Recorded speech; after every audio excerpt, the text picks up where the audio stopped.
Hi, my name is Megan. I live in Massachusetts. I've been a nurse for 19 years. Most of my nursing experience is in critical care nursing. I've worked in couple of different medical ICUs. Most recently, I work in a smaller community hospital in the recovery room, which has been really nice for my work-life balance. I decided to go back to school during COVID, actually. I kind of got thrown to the wolves as an ICU nurse, and it just opened my eyes to things that I realized I don't want to do anymore. And I also saw the need for mental health care.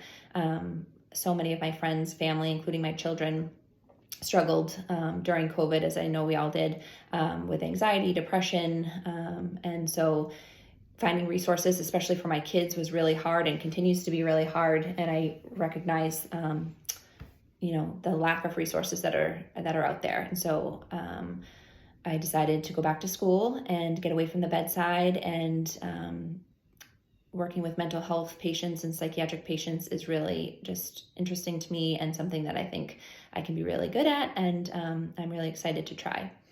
So I have 3 children who are 12, 9, and 4. They're very busy, involved in lots of sports and activities. So I'm constantly kind of rushing around, getting them to where they need to be. Some of my hobbies include exercising. I like to run and really just spending time with my family.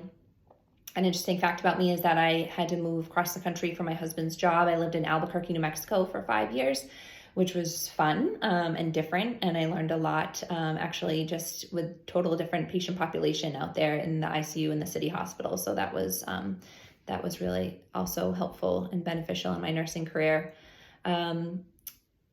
Where do I want to practice after passing boards? I'm not sure. I'm very hopeful to get a lot of different experiences during clinical rotations. I do think that I have an interest in working with children.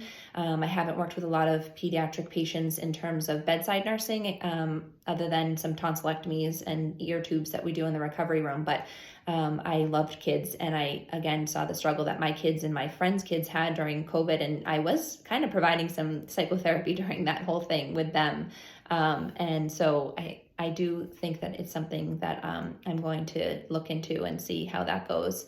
Otherwise, I just want to gain as much experience as I can. So I'm not sure exactly what that looks like yet. And my beliefs about mental health and how they've evolved over time, I do think they have evolved. The stigma is definitely lessened than what it used to be. But again, there's just such lack of resources for people out there, and children particularly. The waiting list that my kids had to wait just to talk to someone was ridiculous. It was like 6 months just to get a provider to, talk to them and figure out what was going on with them. So although it's evolving and people are understanding it a little bit better, there's just not enough help out there. So that's it about me, and I look forward to working with you all. Thank you.